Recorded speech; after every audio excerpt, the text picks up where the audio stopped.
Streamlabs. Oh, what is that? StreamYard, that's what I was telling you earlier. I said Oh. these things lag and stuff. Oh. That's what I've been saying. Should I try the YouTube or what?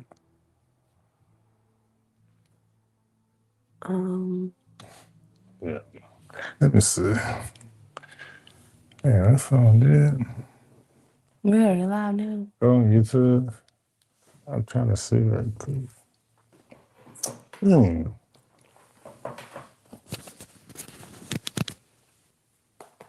Okay.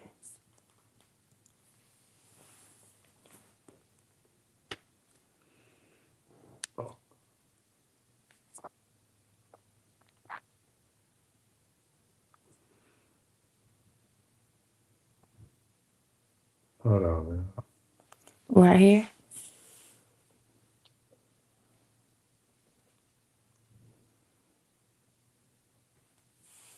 Yeah.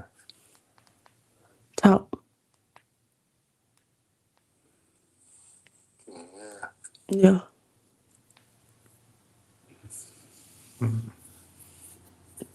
Look at hiccups.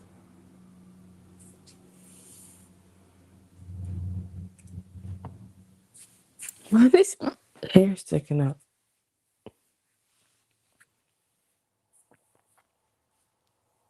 Chat.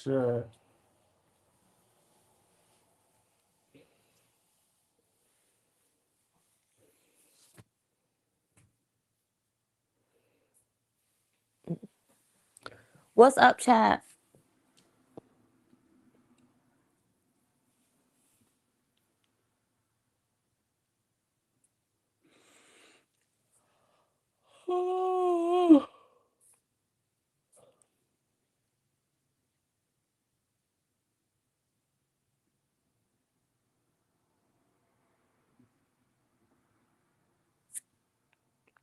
What's everybody doing on this Friday?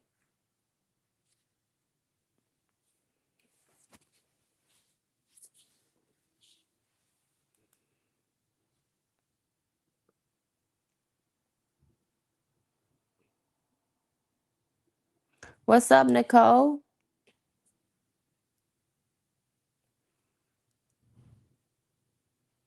How everybody been doing? Today we're painting two best friends. My bad.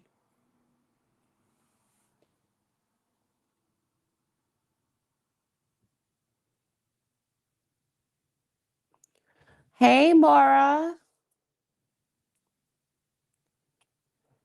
I'm about to nap because I don't know what my thing. Friend wants to go out later. Okay, where y'all going out to? Hey, Cash.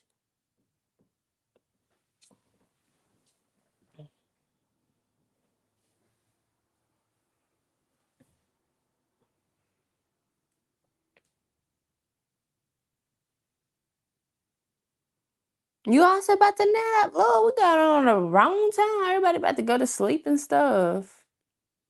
You're welcome. Tired.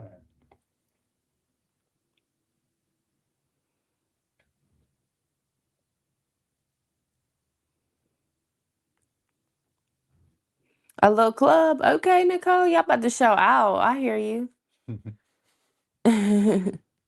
They get it in. Right.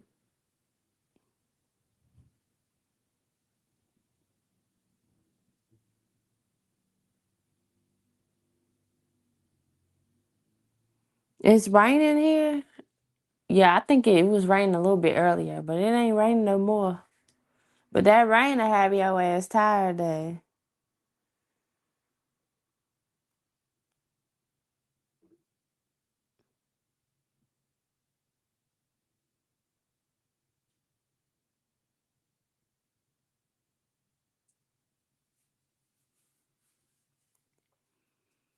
How are you two cuties doing, Jazz and Dame? We're doing okay. Um, woke up on a positive note, just trying to get things in order, and we got a recovery, somebody that's in recovery right now. He's coming on here. We're gonna do a little interview or whatever because y'all know I've been thinking about doing little AA meetings and stuff. So we're gonna get on here and let him tell his story, and hopefully somebody in here, it inspires them. I don't know. I know I have a lot of people in here of different stages and stuff. So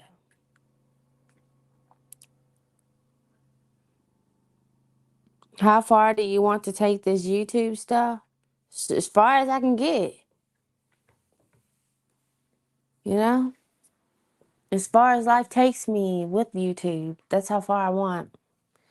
Thank you, Mora. Thank you, Nicole. Yeah, it starts at 3. The interview does. So we're gonna come on here and talk a little bit, get everybody ready. And I'm a little nervous, dang mate, because I have never done this before, like an interview with anybody else. We shall see.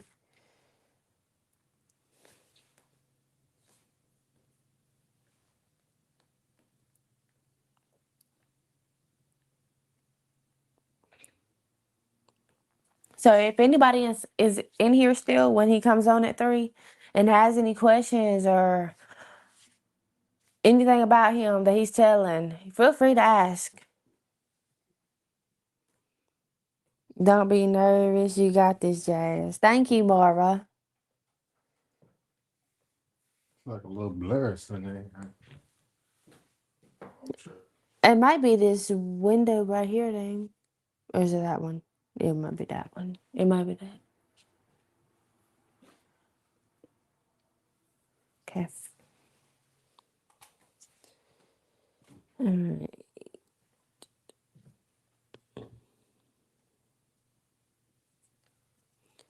Did you tell Discord that you was going live? Yeah, but some of them people don't understand, I think.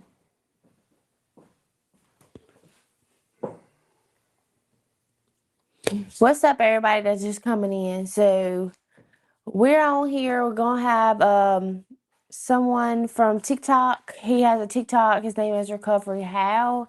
He's gonna be coming on here in a few at 3 to tell his story and stuff. So we're gonna give him an interview. Yeah, that's what we're gonna do today.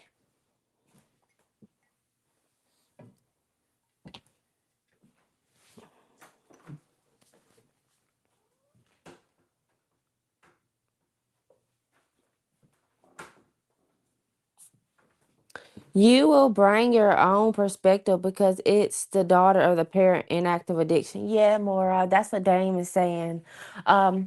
So that's exciting to me because I know that since he's in recovery, he's had family that he's hurt, or maybe he has kids. We don't know anything about him, so we're learning him with you. So yeah.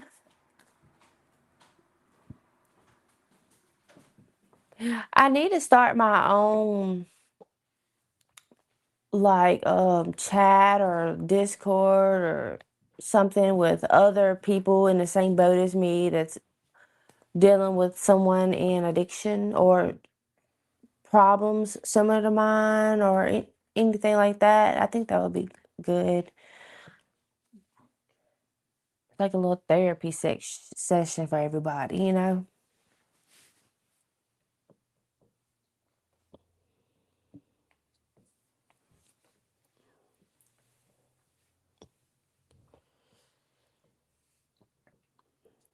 I hope we didn't get on too early, but that's the time that he wanted to do it, so that's right. We can all learn from each other's experience. Yeah, Maura, and there's nothing wrong with that. Some people are handling it better than others or experience more than others, and that's okay. And we can all take each other's advices. I'm gonna write more. Are you in our chat? Are you on our Discord? I think I'm on the wrong phone. I'm gonna have to pull it up on this phone for YouTube.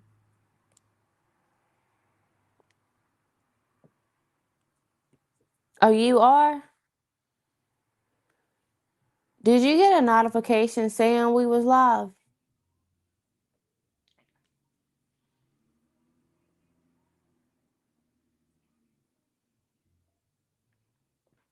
Those ads are still off. Hmm? Those ads are still off. I know I gotta go in there. You're not on there very often. Oh, you did. Okay, good. I'm making sure everybody else. I know you said it, but just making sure it went through for real.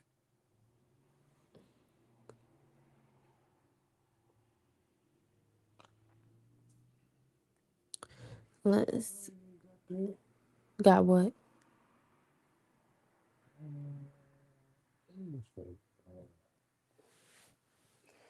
Y'all that's just coming in, I'm gonna repeat myself because I'm nervous, but we gotta. Someone from TikTok named Recovery Howl, he's supposed to be coming in here. We're gonna give him an interview and stuff. So that's gonna happen at 3 o'clock. So anybody on here that wants to hear his story can stay on here, and we're gonna see how this works and if people like it, and then we'll go on for there. We're just trying to start new things with our channel. So I'm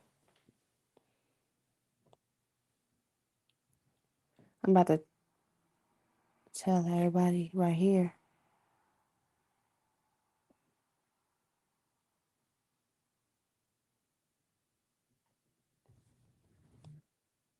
By the way, your hair looks so cute. Parted to the side. Thank you, Mara. I try to do little different things with my hair, y'all, but I be so depressed. I ain't gonna lie, that ponytail go up so quick. Hey, everybody. Happy Friday. Happy Friday, Barbie. Glad you can make it on, y'all. I really appreciate this.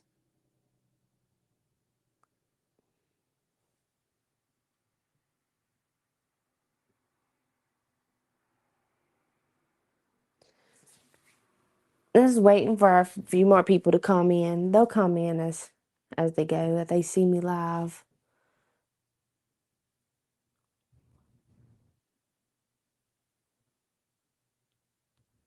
I need a snack, y'all. Sorry I missed a few days. How's it going? It's okay, Barbie. We understand everybody has lives and stuff. Y'all won't be able to make it every time we go live. That's okay. It's been going. I mean, life's been hard or whatever. If you've been on here hearing my story or whatever, but I think it's all gonna come together. And I feel a little bit more confident. So what's going on? We have decided a little bit of different change up with our channel. If you're in the Discord, I'm not sure Barbie's in the Discord. No, my mom did not go to rehab, y'all. She called me after 5 that day because y'all know I had a lot to do that day. She called me after 5 and was like, well, I don't even think I talked to her. And so I called her back because I missed it. She didn't answer. And I've been texting her. She didn't answer. She ain't go to rehab. And now she's not answering my calls. So who knows? Hey, Freebird. How you been doing, Freebird? Ain't talked to you. I texted you in the Discord.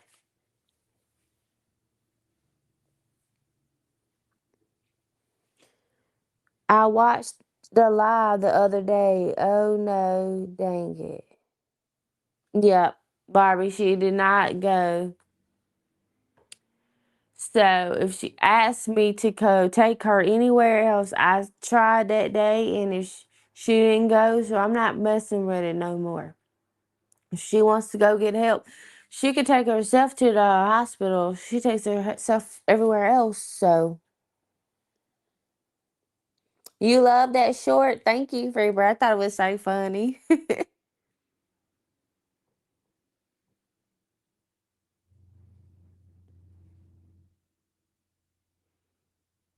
People might still be working or just leaving. Yeah, Maura. I figured, but we had to do it on his time and stuff. So he said earlier worked better for him. I should have said Friday. And he picked this time. So we're gonna do it on here. The people that miss it can watch it on replay.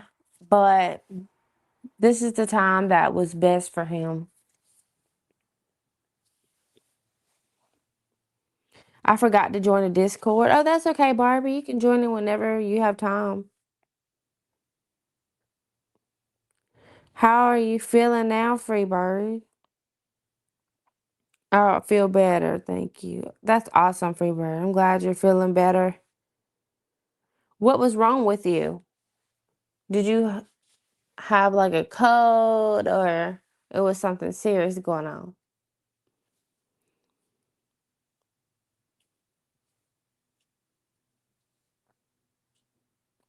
Yeah.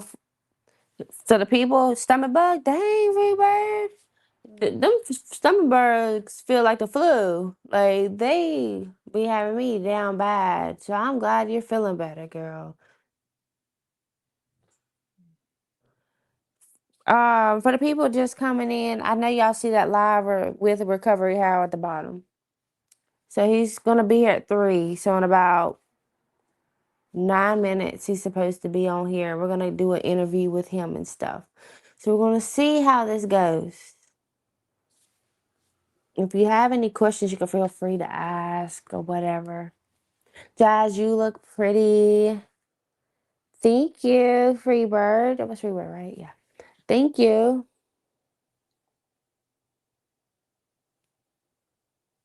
Oh my God, Barbie, you had the stomach bug too? I don't normally get sick with the stomach bug around this time of the year. Only like winter or when it's leaving or something like that. Even if I fell asleep, it live will be playing in the background. It probably was more, but we want you to see this. But it's okay if you need to go to sleep, take a nap. It's those cute little curls. Yeah, y'all. Look, I mean, for real, these don't even fit in my ponytail anyway because it's so short.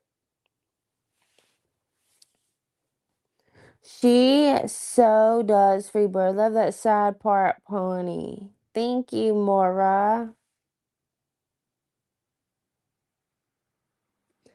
I've been trying to do a little something different with my hair because y'all know depression to have you just throwing your hair any type of way and going out the door.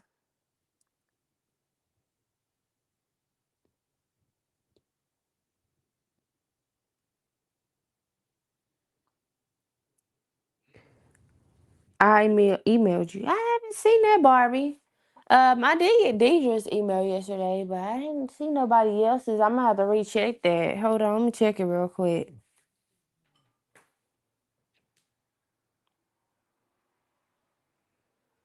What's your email name, Barbie?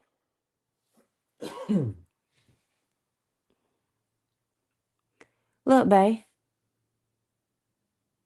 Okay. Chime. Uh, that's on the one you got, ain't it? I think that's the one, yeah. Yeah. We got any stickers on there. Mm-hmm. Yeah.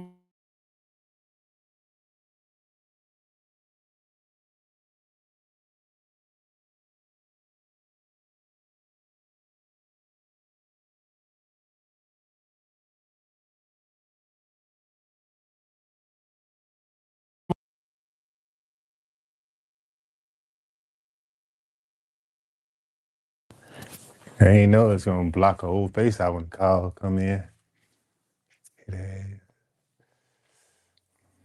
Yeah. That's his phone you been texting They from? going. Today is Friday.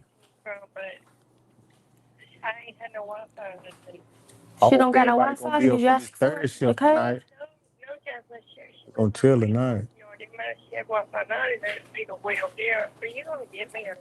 Well, Mama, I called you back after I got done with the thing when you didn't answer or whatever, and my Wi-Fi was off. And then But Kenya came up with this scheme to get the Wi-Fi back on. So it's on for now. But the thing is, you didn't text me back yesterday when I Kenya and stuff over here. yeah. Yeah, when he come in here, y'all know we're gonna Where did he go? y'all be more welcome. Ask him anything, ask him some questions and stuff. You know, help us out too, because you know this our first time. So help us out. Um, send me the address and I'll see what I can do. But I don't know if she's at work or not. I'm gonna text her and whatever. And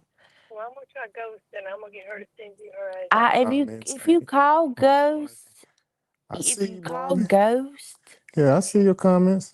can he take you to the hospital and not here, like the Breezeville right here, Yeah, you good to go, baby or girl. Breezeville Independent? And I just come up there. So where'd you go last time? Cherry, what's happening? Oh wow. Yeah, we're gonna see how this little interview go. I don't know, but I don't need you to DC to be back over there with you. I need you to go get some help. I know. I'm just saying. I don't. I need you. Got my Spider-Man cup.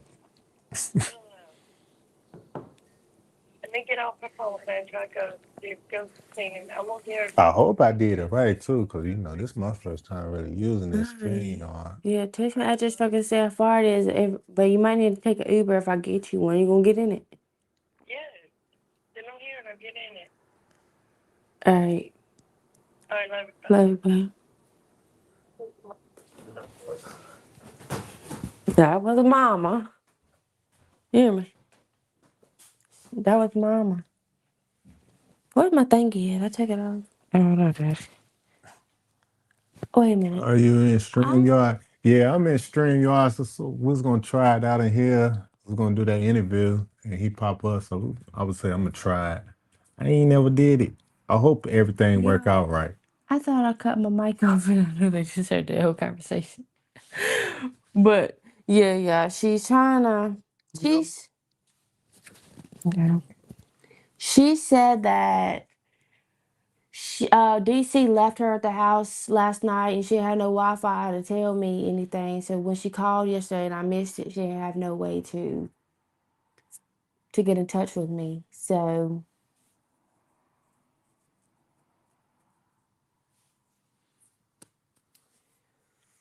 and she's trying to make me come up there and get her. I told her she needed to go to the hospital because I don't want her coming here, y'all. She keep trying to say she need to get a ride, and I'm just like, I hope it ain't to here. So I keep trying to be nice about it and just say, well, you need to go get to the hospital. I don't know. I really don't have time to think about her right now. She should have came home yesterday. Barbie, yeah, she said she was gonna go to rehab or whatever, but she don't want to go to this hospital. She want to go to the other hospital or whatever. So I mean, it really don't matter what hospital she go to, as long as she go to the hospital and get sent somewhere, and I can find her a better rehab. So yes, Damon looked at your backstage to see if someone there, and then he can ask himself when he can. Oh, so so if he added, I got to look somewhere and see if he in there and waiting. Hold on. Okay.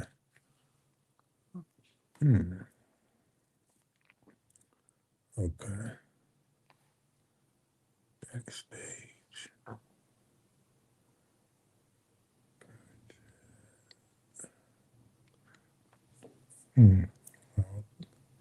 Backstage. Okay. But I don't think they ain't joined yet then. Okay. Hopefully I'm looking in the right spot. But I don't think he in there. He ain't there yet. He might just. It ain't really 3 yet. So. Yeah. Okay. But yeah, she's not coming here. Yeah, I'm so scared. I'm gonna have something in my hair fucking with her. She's definitely not coming here.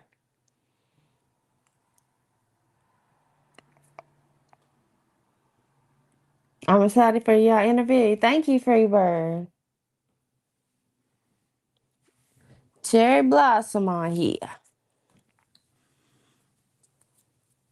Mhm.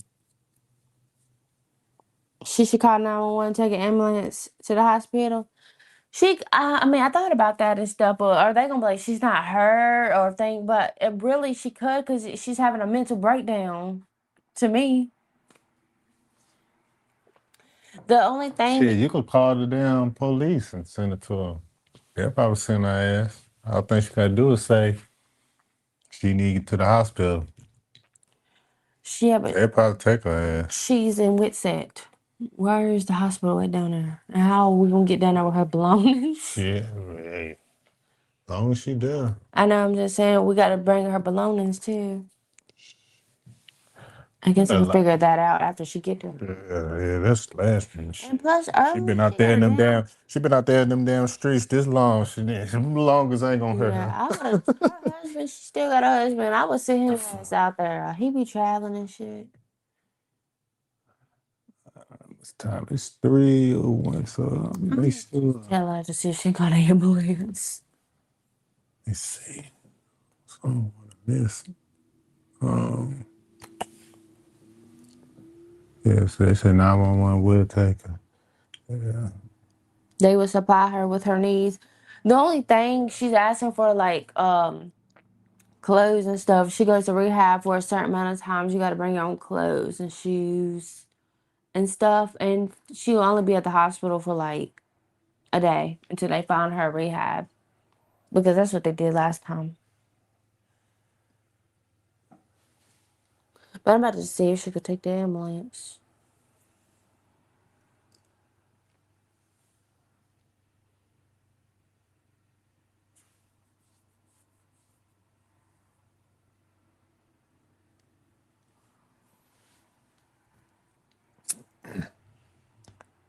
Man, I hope you're getting this link right.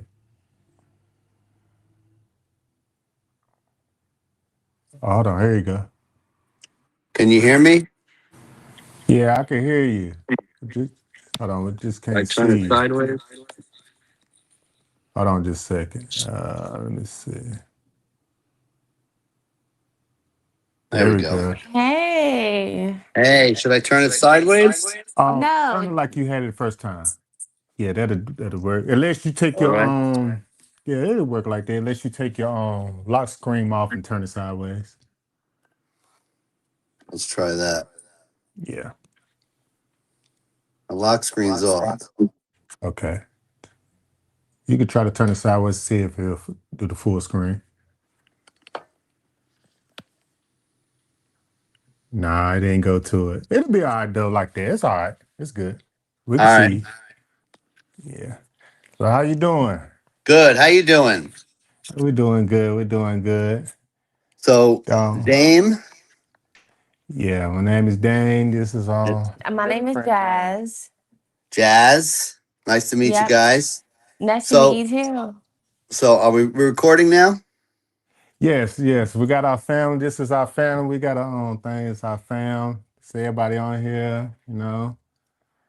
All right. Yep. So right now we have 36 on here watching or whatever. So everybody's Wow. coming on here today to hear your story and learn more about you and stuff. So we're All ready to right. go. All right. Very cool. Very cool. Nice. So, can I ask you just a couple questions? Yeah, you Yeah. good. Yeah. Tell me about the purpose of your channel, because I'm gonna have people coming from my fan base too, and some of my friends. So can you tell me a little bit about your channel? Because I watched a little bit, but basically, what's your motivation behind your channel? Okay, yeah. So right now we're still building our channel or whatever, but I just want to help the community because my mom is an addict. She's had some time clean or whatever. But a lot of people know me from her because she's on someone else's channel, and so they watch Okay, some of the things she's had went through while like on drugs. I'm not sure of your drug of choice, but hers is crack. So I just okay, want to do something different and bring people in for interviews, help other people because we know you are in sobriety and stuff. So we want to help other people that's fighting addiction and stuff. So that's the moral of this, to hopefully help someone else or give someone else advice or something like that. Yeah. Okay, cool. How's your mom now? So she did relapse what about 2 months ago, and she's on the streets right now. Where keeps calling every now and then trying to get home, but I told her she cannot come here. She has to go to a rehab Right, right. because I mean it won't help her just to come here and leave again. So Yeah. we're just trying to find her some help. All right. Well, I'll be. What's your mom's first name? It's Stephanie. All right. The reason I asked is I believe in the power of prayer. So I will put her in our. We have morning prayers that my wife and I do. We're going to put Stephanie in our prayers for you, okay? Because we believe that prayer definitely works. I don't know where you guys stand Absolutely. on that, Thank but you. Yeah. you're welcome. Thank you so much. So You're I'll just. welcome. You're very welcome. So feel free to ask me questions, but I'll pretty much just give you a quick version of my story. So I started drinking when I was 14 years old. I was a pretty shy kid, and I came from a pretty normal family. I mean, there was no abuse in my family. I had siblings that were all normal. I consider myself the black sheep of the family because I was very different from everybody else, and Right. I'm really comfortable in my own skin. I was always shy and reserved, and not very confident. And when I first drank alcohol, it felt really good. It felt Hmm. like relief, like I could breathe easy and I could relax. I could feel like I didn't have to worry about what anybody thought about me. All the anxiety left my body. And so it was instant relief for me. So I knew it was something I loved right away. Um, Correct. I then went to marijuana, which I loved even more because when you drink and you drink too much, you wake up sick the next day, and marijuana didn't have any side effects. You got high, you woke up the next day, you could get high again in the morning, and um, that's really where my addiction took off. It didn't start, my addiction really didn't kick off like every day. I was a kid at the time, so of course I couldn't afford it. So I only did it when I could. But when I did it as hard as I could. It wasn't until I got to college, I started working and I had the money. My mom and dad were paying for college. And so I had the money now to spend whatever I wanted it on. So drinking Hmm. and smoking weed, it was normal. I mean, Yeah. everybody did it. So I didn't think anything of it. It's just what we did. Um, but my behavior started to change. I ended up having to drop out of school because my grades went down. I enjoyed getting high and drunk more than I did doing anything in class, or bettering myself. So long story short, I dropped out. Um, but I had a good knowledge of computers, and so I was able to get a really, really good job. And that didn't help my addiction because I was able to, and I was pretty much smoking weed every day. Now in college, I tried everything. The only thing I never did was heroin because I didn't like needles, and I didn't know you could snort it or smoke it or anything like that at the time. So I stayed away from heroin. But crack and cocaine, I fell in love with that too. But I also saw, I couldn't function. I could Yeah. function drinking, I could function smoking, but I couldn't function doing crack or cocaine. I mean, people knew I had a high metabolism as it was. So you put me on crack or cocaine and I wouldn't shut up. I would be talking a mile a minute, and what was coming out of my mouth, I had no idea because I couldn't shut up. I just talked forever. So I Yeah. couldn't function at work. So Hmm. I stuck to weed and alcohol, and eventually it just became straight weed. And the weed got stronger and stronger. I mean, and even today, I don't smoke obviously today, but just hearing the stories of the dispensaries and what they carry now, I mean, it's stronger than ever. So I feel I feel for people because marijuana is so socially acceptable, and yet it's not marijuana. Let me just tell you that it's not the marijuana. It's my personality. So they can say I have an addicted personality, and I didn't Hmm. really understand that. I didn't understand that at first, but I'll tell you, I think the most important thing is, and it doesn't really matter what your drug of choice is. One thing I've learned in being in recovery and just so you know, I'm clean now, 27 years from everything. So I haven't done Oh, awesome. any kind of, Amazing. Yeah, yeah. that's good. And it's surreal to me now to think 27 years, because when I first came in, I couldn't think of even, 27 hours, just staying a day Mm-hmm. clean. I didn't see the purpose of it. But what did it for me was, and like I was saying before, everybody has their favorite. You know, some people like, the crack, the cocaine, the amphetamines, the things that really get that heart racing. And other people prefer the opiates, where everything just slows down and calms down. And people seem to either levitate towards one or the other. But nowadays, just over the counter pills. There are things now, over counter pills that you can get that, um, there's this new thing, kratom, that's been going around. I have no idea really what it is, but supposedly you can go out and buy it in stores, and it's very similar to an opiate, and it's over the counter, and so Yeah. it's crazy because I literally had a guy come into a meeting the other day, and he's trying to come off of kratom, and he's not doing well. So Mm. it really doesn't matter what the drug is. Everybody has their favorite. Um, Yeah. what I've learned in recovery now is that it's a way of escape. It's something that we don't want to face, something that we feel bad about, something in our past. It could be anything. And it's not important what it is. It's important to know when you're using it as an escape. And the only way I discovered that was when I was married. So I married an alcoholic. Her drug of choice was alcohol. My drug of choice at the time was weed. And we had a daughter who grew up in this household where we pretty much were very self-centered, and addiction came first. I mean, it's when Barney came out, and Barney was, I don't know, this Barney would hypnotize kids. So I could put a Barney tape on, she would watch a Barney show, and she would be focused on that TV, and it allowed me to go and get high and do whatever I wanted. Now, a lot of guilt Mm-hmm. about that, um, but when I separated from my wife, I was still using, she was still drinking, and my daughter went through separation anxiety. And that's what really hit me the hardest, is because I really didn't have anything to live for. I mean, there was nothing great in my life at the time, but I had a daughter who really looked up to me as her dad, and Mm. letting her down really got to me. So her counselor at school, she went to counseling, and the counselor said, "Listen, I can't help her unless you guys get help." So I immediately went to a therapist, and I was very honest with my therapist. Now, at the time, I had given everything up, and alcohol really was maybe a weekend thing, but I was smoking weed morning, noon, and night. And I didn't see it as a problem because I was able to function. I held a good job. Um, but I really didn't have any purpose in life except my daughter.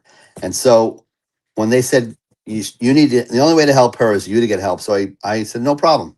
I'll go talk to a therapist, but not thinking that the weed was the problem.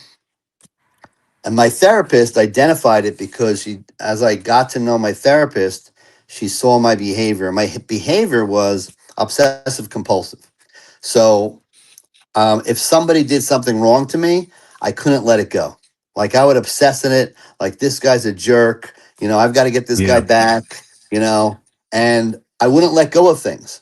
And I started dating this girl, and I was pretty sure she was cheating on me at the time, and I got crazy over it. And I said, I got to find out if she's cheating on me. And my therapist was like, well, if she's cheating on you, and if you feel that, why don't you just break up with her? I'm like, but I don't know if she's cheating on me. I just sense it. She goes, there's usually a reason why you sense something like that. You don't trust her anyway. So if you think she's cheating on her, Right. obviously you don't trust her.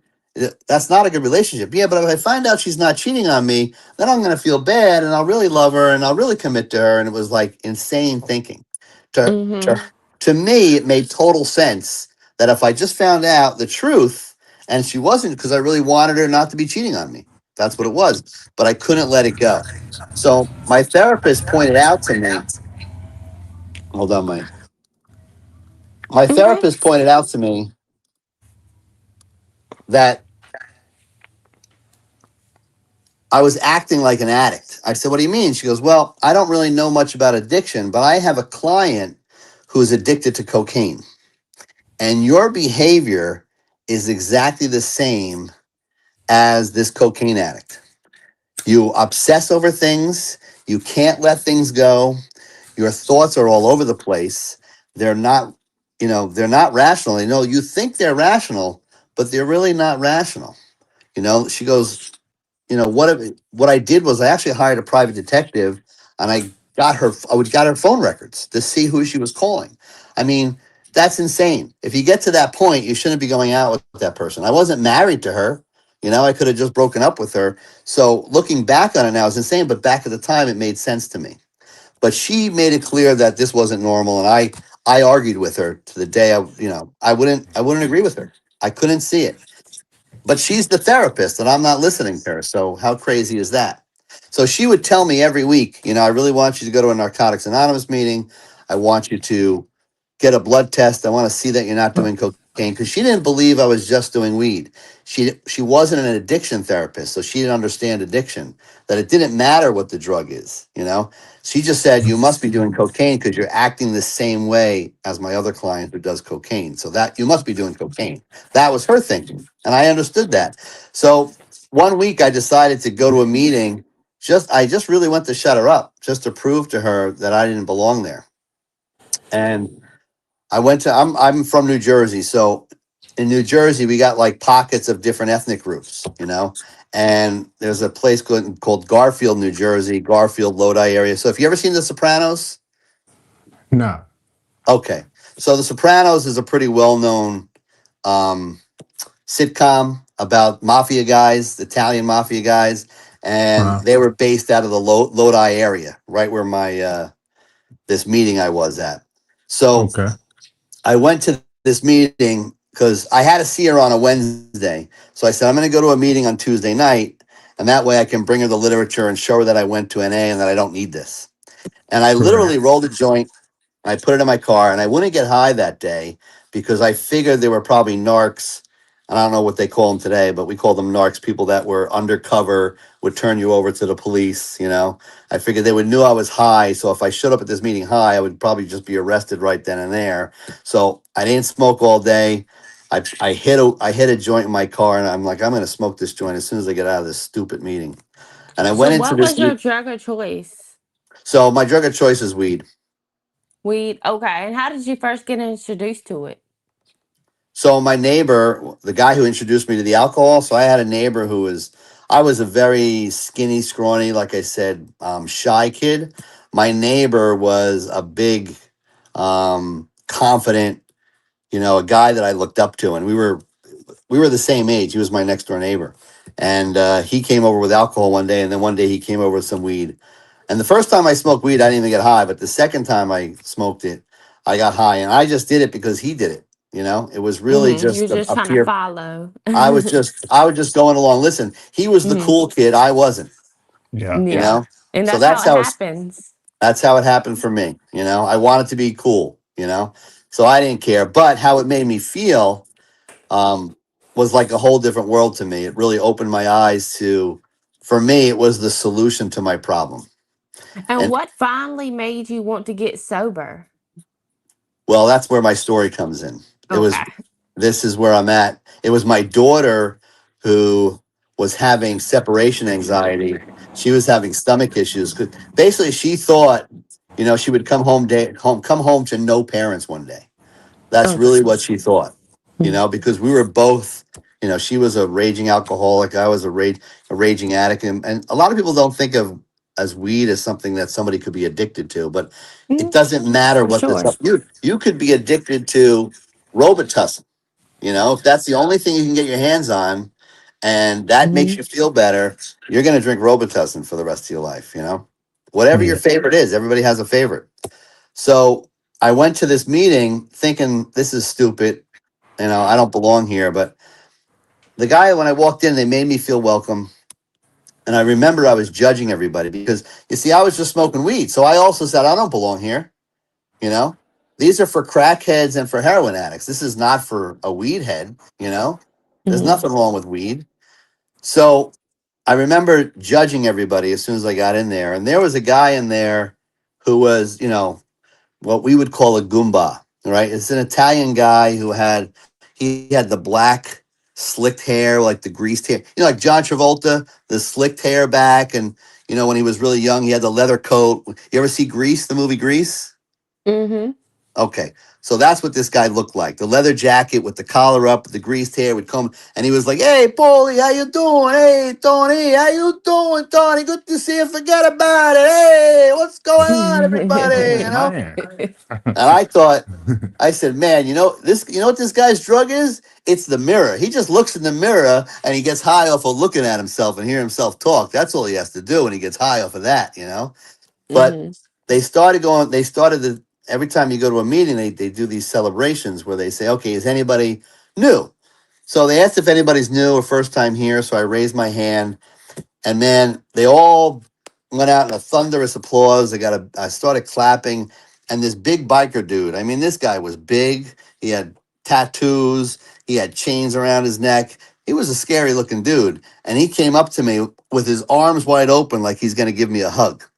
And I backed off, but he was holding a white keychain, and he held the white keychain, and he gave it to me. He goes, "Welcome." He goes, "I know you might not be comfortable. We give hugs around here." So everybody's watching me. I'm like, I gotta hug this guy, So I gave the guy a hug, very like a fake hug, like, please get away from me, leave me alone. I didn't want any attention. Mm-hmm. And but then they started handing out key tags, 30 days, 60 days, 90 days, and they got to 6 months. And this Italian guy, and by the way, he had the gold chain with the big cross and the Italian horn on him, and he gets up. I'm like, oh my god, this is going to be entertaining at least. And he got up and he started crying. He started crying and he started sobbing and saying, "I can't believe, thanks to you guys, that I have 6 months clean. I couldn't stay 6 hours clean. I used to get high in the bathroom while my daughter would watch TV. I would ignore her. I was a terrible dad." And he's telling my story. I have no idea what this guy's drug of choice was, but he did exactly what I had been doing. And it hit me what a jerk I am. I judged this guy. I was making fun of this guy in my head. But man, this guy was just a human being. He brought up in however the way he was brought up, but he was struggling his whole life, and he found a solution, and the solution was so moving to him that he cried in front of all these people. This big tough guy who showed to be the toughest, coolest guy there, just broke down in tears. I felt this big, and I knew then. I said, "There's something awesome going on here. If it can make a guy like that just show humility and meekness and vulnerability to cry in front of people like that and not feel ashamed, and everybody's coming up and hugging him and congratulating him and so proud of him." And the whole meeting was like, "Hey, whatever his name was, I don't remember his name, but they're like, could have been Vito. It's like, Vito, we love you. We're so glad you're here. Just keep coming, man. Keep up the fight. We're here Very for you." positive. Mm-hmm. It was so motivating that when I got out my car, I threw the joint out. I never smoked weed from that day on. But that wasn't the end of my story, because what happened was, I started going to meetings because I was so intrigued by them. Mm-hmm. And I started noticing that when somebody new came in, like, they gave me a list of phone numbers of people to call, right? They said, if you ever feel like getting high or you just want to talk to somebody, call anybody on this list. And I was like, yeah, I'm not calling anybody. I don't know who these people are, Yeah. Yeah. But I Mm-hmm. noticed that the list, every time I went to a meeting, they would pass these lists around when somebody walked in that was new or somebody had relapsed, and it said 90 days or more. And I said, what is this? They're like, I said, oh, once you have 90 days clean, then you can put your name on the list. I'm like, oh, so that's it. You got to get 90 days and then you lick this thing. So in my head, I thought 90 days, I'll have it licked, you know? So I can go back to just, maybe smoking on the weekend, and just having fun again, like, not have to do it every day. Like, I knew it was a little bit of a crutch, but I didn't see any harm of it, So what? Mm-hmm. And I used to carry this little dugout. It's a little thing that held my weed. It had a little thing called a bat, and you could take one hit at a time. So I'd sneak one, even at work, I would sneak a one hit in the closet, and I would go and do my thing. It would just keep me going, just keep my head straight, you know? Yeah. And I wasn't doing that. And so I thought, all right, if I don't do it for 90 days, then I won't be addicted to it anymore. You know, then I won't need it every day. Then I can go back to the weed. That was my thinking. And meanwhile, they're saying, you know, alcohol is a drug. And I'm like, alcohol? I don't really I don't really drink. You know, like I don't really have a problem with alcohol. I don't, Yeah. it's not my favorite thing. It's not a big problem. Yeah, I like it, but I don't need it, you know? So I finally got 90 days, and it just happened at work that they all decided they wanted to go out to a bar to celebrate somebody's birthday. And at first I was like, no, you know, because I'm like, you know what, it's in the middle of the week. I don't need to drink. I'm going to wait till the weekend. They're like, no, come on. You don't have to drink. I'm like, oh, all right, I'll just go. There's an old saying, if you hang out in a barbershop, you're going to get a haircut. Well, I've hung out in a lot of barbershops in my time. So I ended up going to the bar, no intention of drinking. But after about an hour and so, they're all doing shots. Like, I'm like, really, I don't want to drink. Just one shot. What's one shot? And you know how it is. That's how people are. They want you to be part of the celebration. What's one shot going to do? So I'm like, sure, one shot. But of course I did one shot. They I'm turn like, into most shots. I'm not stopping at one shot. You know, Yeah. no. What's It's one time to shot go going to do? in. I already drank. I might as well have a few shots. And then, of course, after a few more shots, you know what I really wanted? It wasn't the No, alcohol anymore. It was my now you're drug of trying to get Uh, choice. high. Mm-hmm. You know, I want my drug of yeah. choice. And it scared me so much. And I'm like, even though it's only weed, I saw that my defenses were down, and I really was craving to smoke weed again. And I did what we call the Irish goodbye. I snuck out of there without telling anybody. And I went home, and I called the guy, and I said, listen, I drank. And he's like, dude, don't beat yourself up. He goes, the fact that you drank and didn't do your drug of choice and you made a phone call, he goes, dude, would you have done that not 3 months ago, 90 days ago? I'm like, Hmm.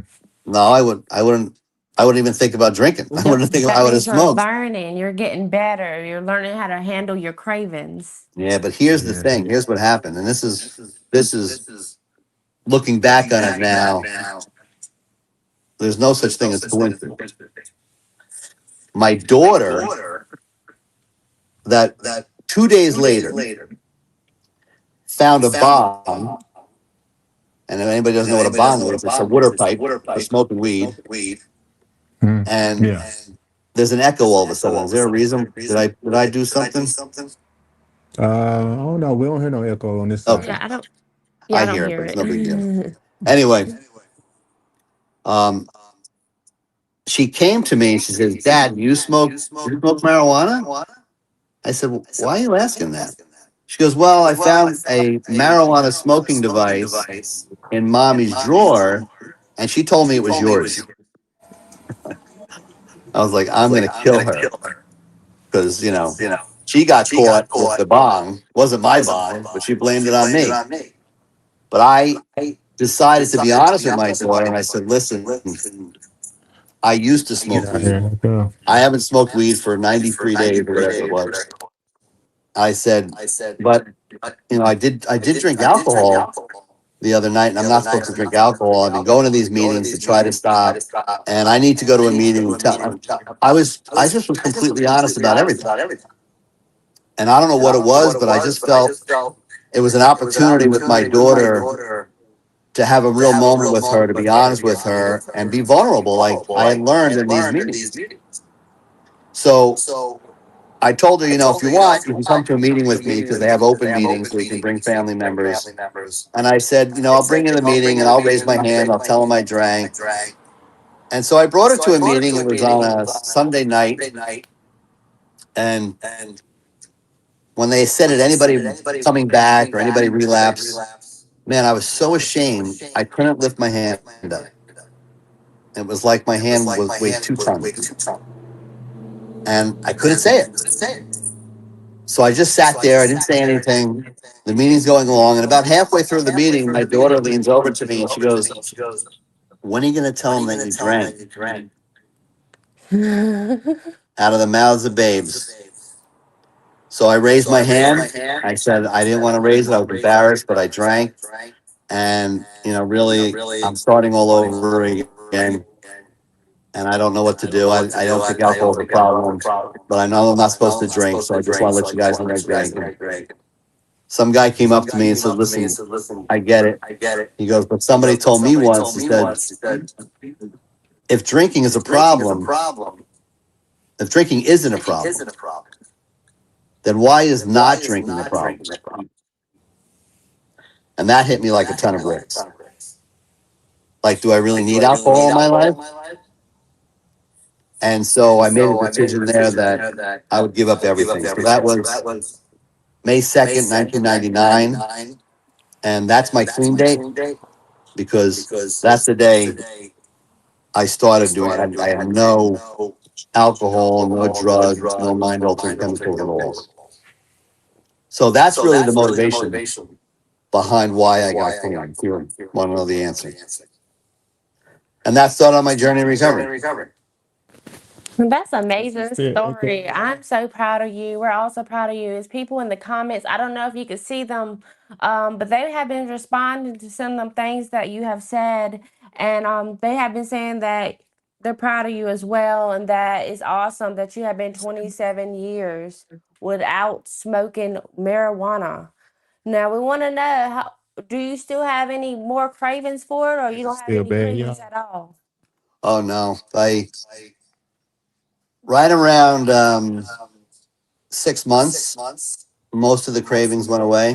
Now, once in a while, it pops up, but it's fleeting because now you smell weed all over the place. And I still love the smell of weed. And, I could spot it a mile away. And sometimes I think, man, it'd be nice. But I know now if I took one puff, I just want more. And since your addiction choice was marijuana, how do you feel about marijuana becoming legal now? So a lot of people have different opinions on this, but I have nothing against marijuana being legal. Okay. Marijuana is actually safer than alcohol. Alcohol does a lot more damage to people. If anything, alcohol should be illegal. Mm-hmm. So if you're gonna make weed illegal, alcohol should be illegal too. But here's the thing: it really doesn't matter because even if they made weed illegal again, the people that want to smoke weed are still gonna smoke weed. You know, if they made alcohol illegal, the people that want to drink are still going to find a way to drink. Yep, you're right.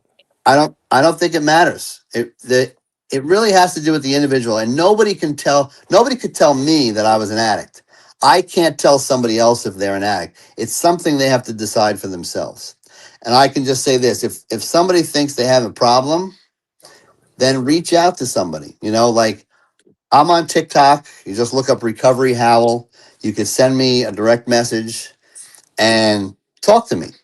You know, I'm not going to Mm-hmm. judge you. I'm not going to tell you that you're an addict and you need help. I'm going to tell you ways to find out for yourself. There are ways, and like a suggestion would be to know.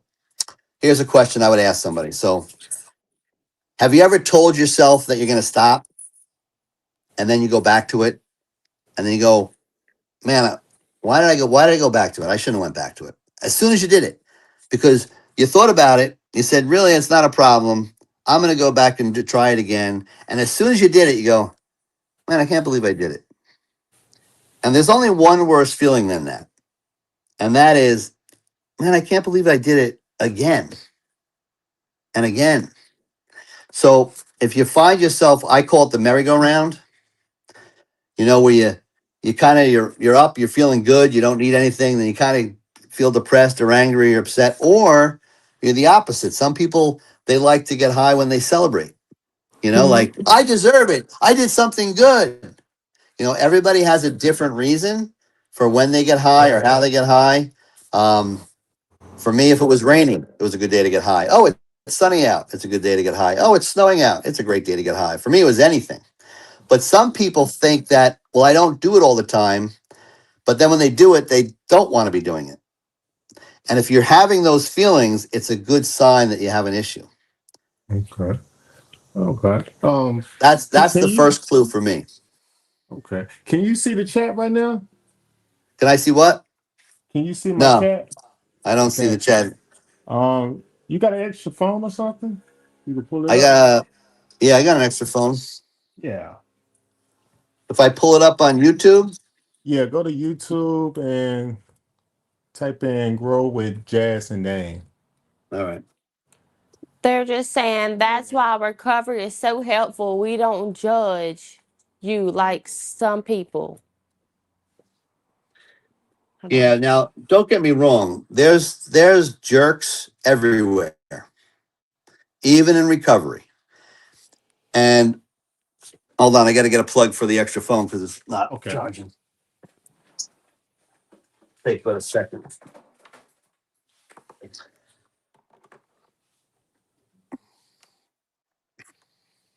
Oh, yeah.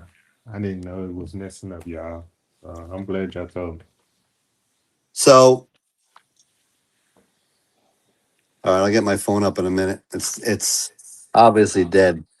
Okay. Okay, that's fine. Um, but the people that judge don't matter, and the people that matter don't judge. So, That's the what saying are that I your live by. goals now that you have been clean for 27 years? Well, my goal now is to help others. That's always what the ultimate goal is.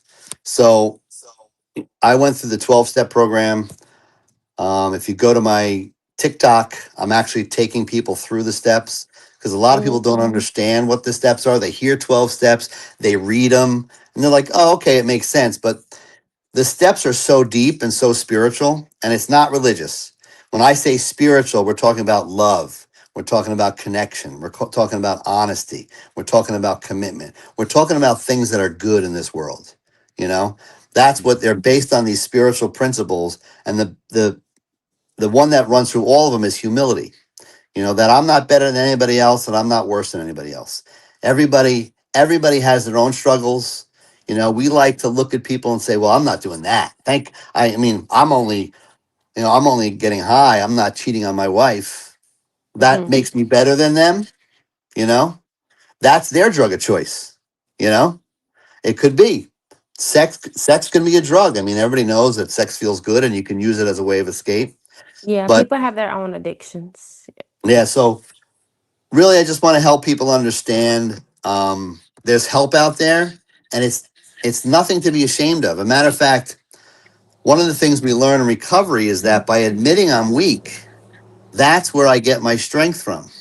Because by admitting that I don't know everything and I don't have all the answers, now I'm open to getting the answers that will actually help me. So by admitting my powerlessness, I now get power.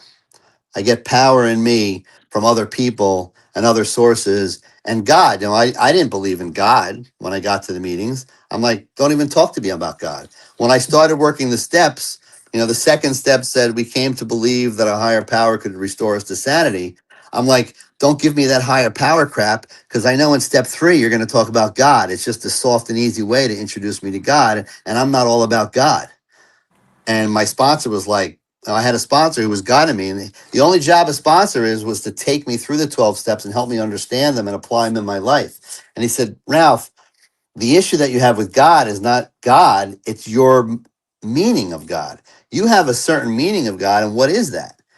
I said, well, I was raised Catholic and I was taught God was all punishing and that I'm going to go through limbo and purgatory and possibly go to hell for all the things I did. So I'm screwed. If I believe in a God, I'm screwed. So prove to me there's a God. That was my mentality because that was what I was facing. I was like, I'm already in trouble. I'm already going to hell. So Well, you did mention that you had a TikTok channel. Do you mind telling us your TikTok name for the people in the chat who may are interested in following you and telling them what you do on there? yeah, so it's Recovery Howl. So recovery, spelled just like it sounds, recovery. Howl is like the howl of a wolf, HOWL. Howl. Mhm. Mhm. That's my logo. If you Okay. see this logo, that's on my TikTok channel. Yeah. And Okay. where that comes from is the foundation, the spiritual foundation of the program, which is honesty, open mindedness, willingness, and love. HOWL, Howl. Okay. So if you have those basics, if you can be honest, not to everybody else, you don't have to be honest with everybody else. I need to be honest with myself. If I can be Correct. honest with myself and say, you know what, I really don't know what I'm doing and I'm not sure and I probably don't have all the answers, then I can be open minded, the next one, to get the help. And as long as I'm willing to accept help, right, then I'll receive the help I need. And in that, it's a sharing of love because love doesn't diminish when it's shared. Love grows when it's shared. Because if somebody loves you and pours out love to you, you're full of love and you want to share that with somebody else. You have a great feeling, you know? Yeah. Does that make sense? So Yes. Recovery Howl, you can find me on TikTok at Recovery Howl. You can direct message me. You know, my job now as a recovering addict is to help others get away from addiction because addiction is evil. I mean, you see in your family. So I have a stepdaughter who's still in active addiction, you know, and I have a lot of guilt about Mm. that because she was my stepdaughter. And I I didn't really get to spend time with her after I got clean. She left at the age of 18. I was at the age of 33 when I left. My wife, I didn't get clean until after that, so I never got a chance to share my recovery with her. And she's still an active addict. And I've tried to help her. I've got a whole story. Matter of fact, the story I posted yesterday, my latest TikTok reel that I put out, is the whole story about my stepdaughter, which eventually led me to believe that there is a God because the wild, wild, wild coincidences that happened with her could not be explained any other way. All right, I'm going to try to get on YouTube here now. My phone is charged. Okay. Yeah. Okay, and what is your stepdaughter's drug of choice? Heroin. Okay. How old is Yeah. she? Let's see. She is now 47. So I'm Mhm. 60. So she was born when I was 13, right? But it wasn't my daughter. I met my ex-wife when I was 21 and she was already 26 and she had her when she was 16. So she was 9 when I met my stepdaughter. Mm. Oh wow. Yeah, which was really weird because she would bring her girlfriends home and they all thought I was her brother, Oh which man. is which was very weird. Yeah. Oh, Well, I pray that your stepdaughter can turn her life around and get off the drugs and do better. I wish that I knew her and she could follow our channel because we have a lot of motivational quotes and we come live often and just talk about things. Yeah, I mean, issue is that she doesn't really want much to do with me because she knows I'm all about being clean and she's not ready Okay. yet. And she's trying But to I'll tell you avoid this, that. Okay. if you want the mini version of the story, I'll give it to you because it's a wild story. If you want to hear it, I don't know how much time you guys have or how much time you want to spend with me, but like I said, it's my brand new reel. I call it. It says on my reel, it says step 3, a story of miracles, and it's the story about her. okay. Yeah. Oh, yeah. You can give us that. I want to see if The let the people ask you a couple questions too. You get on Yeah, there. go ahead. Yeah. So if the chat has any questions they want to ask to Recovery How, they're able to put it in the chat before he tells the story of his stepdaughter, if y'all would like. Yeah, what's the channel name again? I'm gonna look it up here. It's Grow with Jazz One. Grow with Jazz One. Okay. Yeah.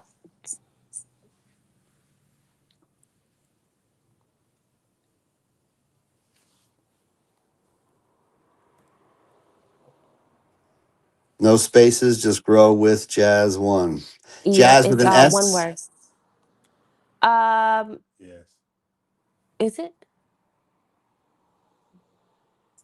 It's an S. Uh, I see grow with, oh, here it is. Grow with Jazz and Dame. Yeah. You channel. I thought they said Jasmine S. I was like, what? Okay. Oh, there it is. Okay. All right, I can see it now. See ya. Okay. Does the chat have any questions for him or no?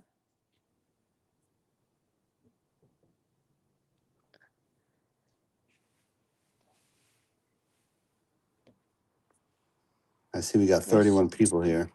Yeah, it's 31 in here right now. They come and go as we're on here.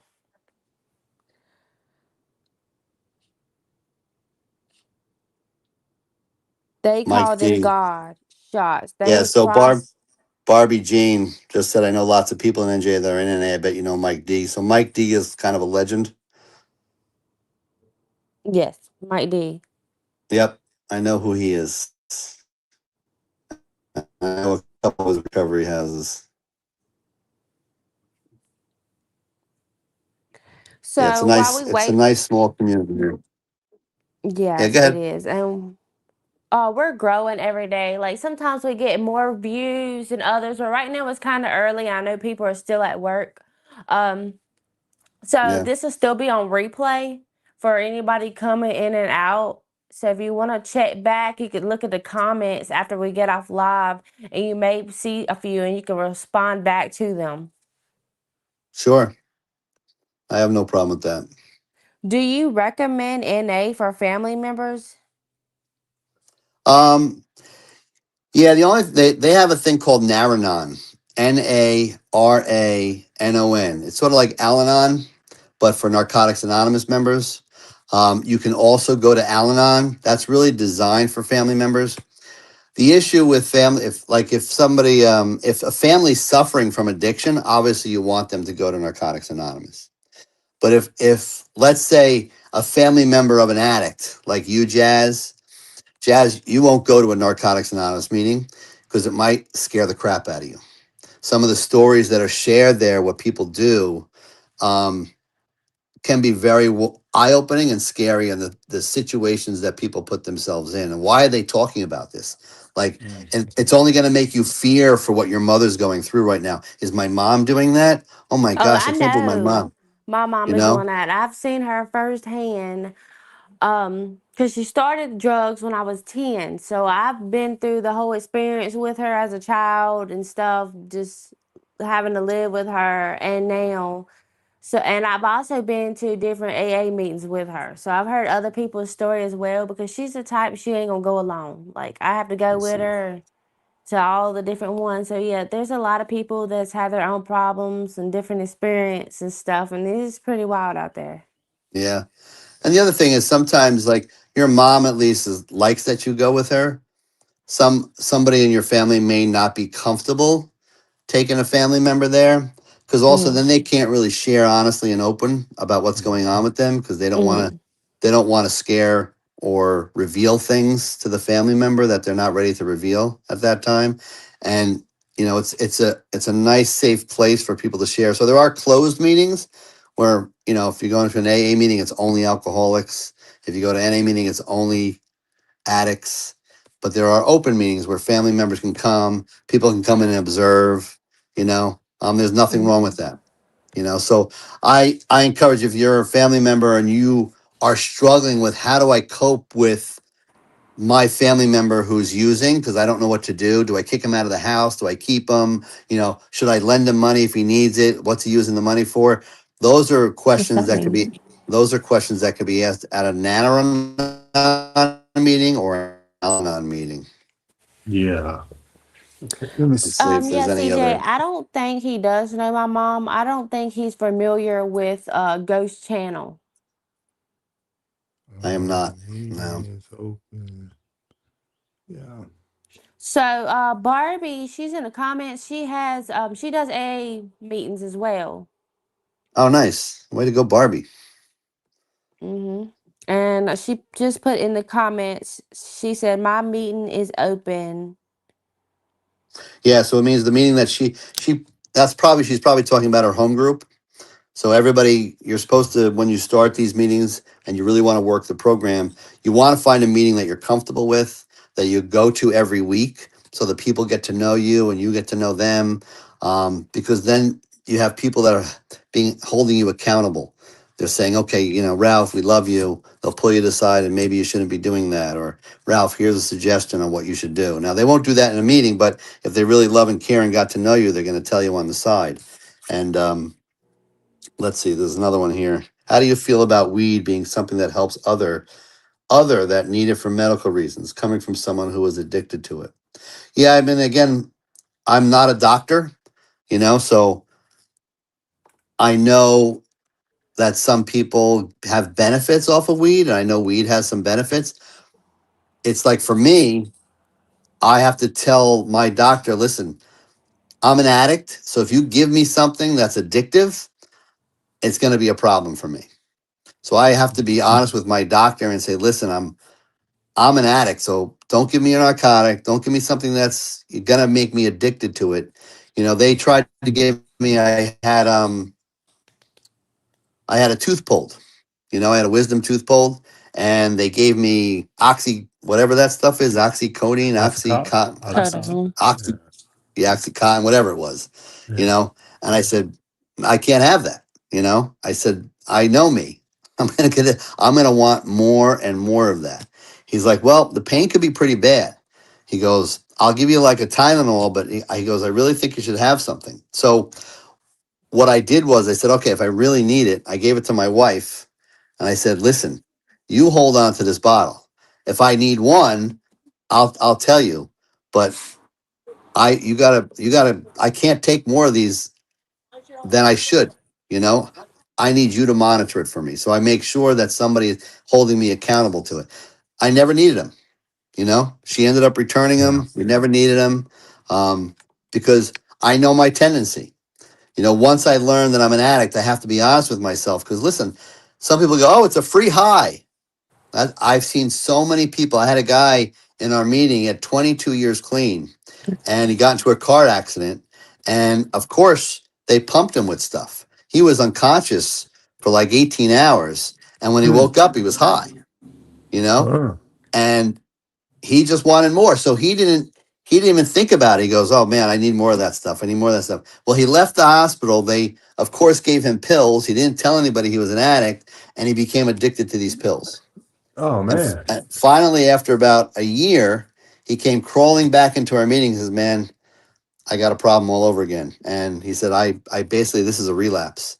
And it wasn't, can't blame the guy because he woke up high from all the stuff they were pumping him, because they were basically giving him, I don't know, the drip, whatever that stuff is that they put in that stuff that made him feel so good.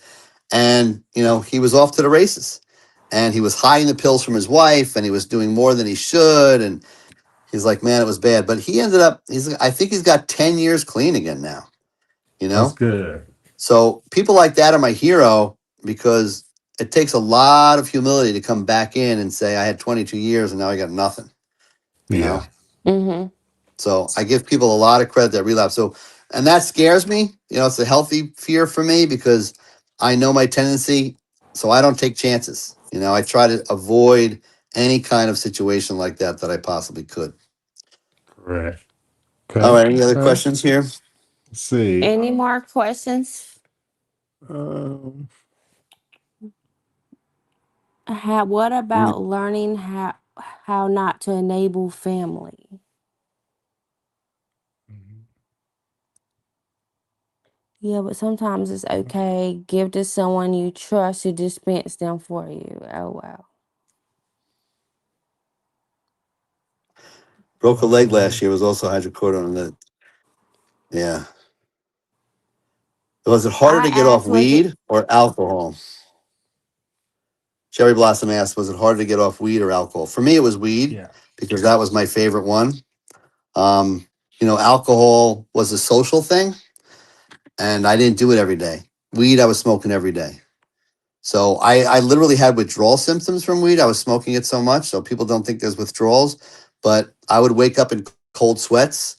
The crazy thing about when you're smoking weed basically 24 hours a day, when I was awake, I was high on weed.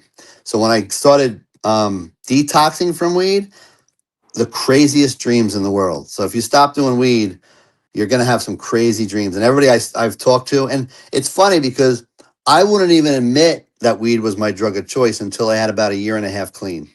Because people would ask me what my drug of choice was, and everybody was either doing crack or doing heroin. And it was like, weed was like a lesser drug. Like, Mm. weed, really? You're addicted to weed? Come on, it's not even an addictive drug. Well, that's the point. I'm addicted to it. It's not the substance, it's me, you know? So somebody asked me to speak at a meeting, and I finally got honest. And I said, listen, if anybody really wants to know, my drug of choice was weed, and it was hard. It's hard for me to admit that. And it was a detox period that I had to get off of weed. And it wasn't weed. I mean, I craved it every day for the first 6 months until I finally got it out of my mind. It was out of my system, but I still craved it. And it was funny because after I got out of that meeting, two people came up to me after the meeting and kind of whispered to me, like, yeah, weed's my drug of choice too. I don't really talk about it either. So there's a lot of people who don't want to admit that weed's a problem in their lives because it's not socially acceptable to say, I'm a weed addict, because people kind of laugh at that. And it's Yeah. not the substance, it's the person. I'm an addict. I can get addicted to driving fast. If that makes me feel good. Anger can be a drug, you know? It gets that adrenaline pumping. Anything that gets that dopamine into your head really quick, it could be something addictive. People are addicted to shopping. People are addicted to gambling. That's a drug. Gambling's Yeah. a drug, Yeah. Mm-hmm. Yeah. You're and right. it just You're right. gambling destroys lives. I'll tell you this one story. Yeah. I lived in Vegas for a year.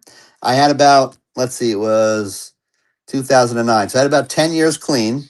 I moved to Hmm. Vegas. I started going to meetings out there, and I heard about a guy. He started gambling, and the wife and him were both in recovery. And she came home one day, and the guy had shot himself in the head. Mm. Oh And wow. it turns out that he gambled all their money away and felt so guilty about it that he couldn't face his wife. So she not only found her husband dead, but she found her bank accounts were completely empty. Mm. Mm. Mm. Mm. Damn. Yeah, that's a tough Yeah. one right there. Right. That's a hard pill to swallow right there.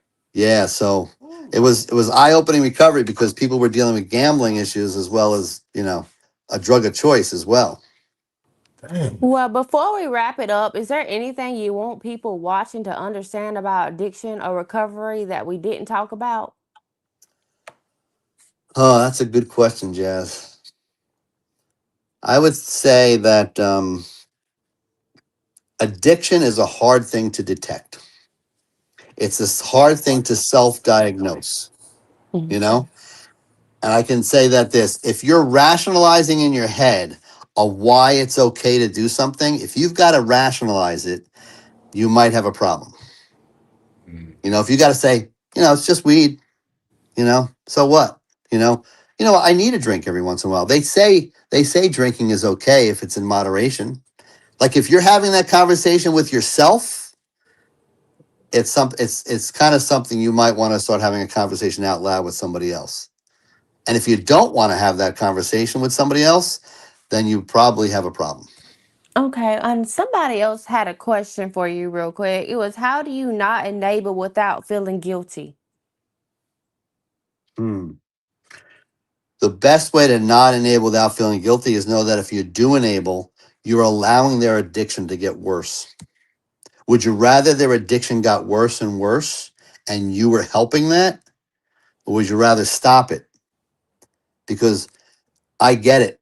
You don't, the person is crying for help. And believe me, addicts are master manipulators. I was one of them. I could convince somebody that I was in such poor shape that I just needed just $5. Just $5. I'm not going to spend it on anything, but that $5 was at the time was going to a nickel bag. You know, I could get back in the day, I can get a little tiny bag of weed for $5.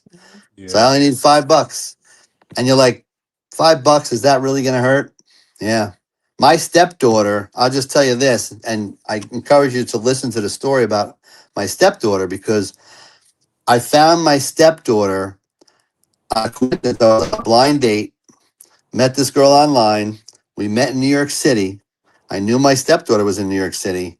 And as I'm walking down Greenwich Village, down by Bleecker Street, who do I pass begging on the street, holding a cardboard sign asking for money? Was my stepdaughter. Wow. And the sign said, well, I want to go south for the winter because it was December. Can you help? So I sat down next to her. I said, what can I do to help? She goes, I need money. I said, I'm not giving you money. I'll do anything you want, but I'm not handing any money over to you. And, she chose to live on the streets. I tried to get her to come back, but she wouldn't, you know? And Man. it's tough, man. It's tough. Yeah. And I faced it. I faced it with my stepdaughter and a lot of guilt with it. But I know that I can tell you this, there is a God, and God has a purpose for everybody. And I don't understand God's ways because some people die of this addiction. I don't know why. It's not for me to understand why, but I believe that if you do believe in God, then there is some place after here. And it's a lot better than here. That's The true. suffering goes on down here, and there's lessons that we're supposed to learn, and some of them are tough lessons. But Mm. and I'm a guy who didn't believe in God. So if you don't believe in God, that's okay. You don't have to Yeah. believe in God to get help. I didn't believe in God. My God, by the way, was group of druggies. So I was telling you before, my sponsor asked me what my definition of God is. He says, we have to give you a new definition. So here's who your God's going to be. You're going to find 5 guys who have 5 years or more clean each. And anytime you make a decision, which is step 3, we made a decision to turn our will and our lives over to the care of God. Your God is going to be these 5 guys, and you're going to ask them what you should do. And if you follow their advice, you'll probably be better off. So that's your God. So my God was GOD. It was a group of druggies. So anytime I heard somebody talking about God, I didn't think about my old definition. I thought about my new definition. So it helped me get past step 3 so I could move on to the steps and get better. Mm. Well, what is one message you would give to someone who is struggling with addiction right now?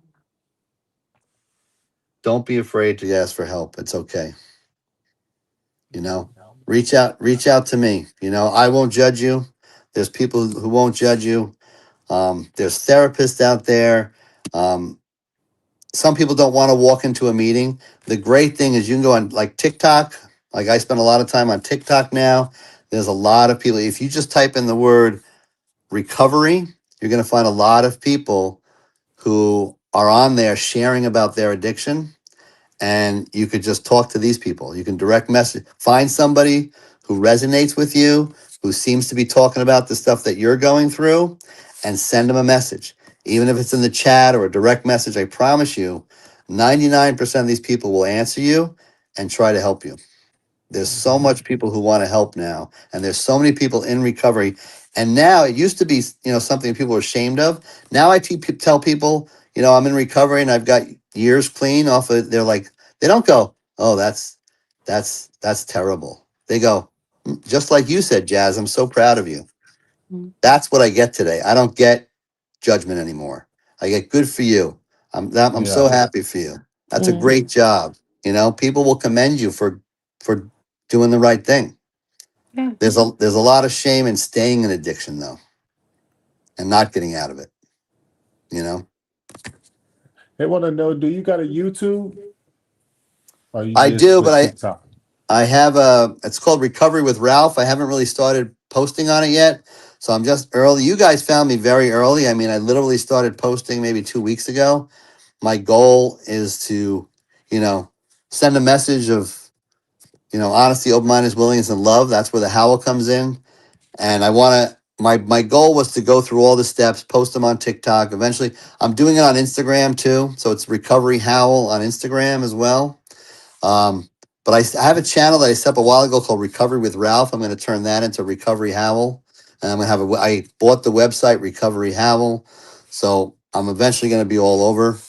But right now it's Okay. called Recovery with Ralph on YouTube. I don't even know if Mm. you can find it, but let me see if it's even on here. I haven't been on that channel in a long time.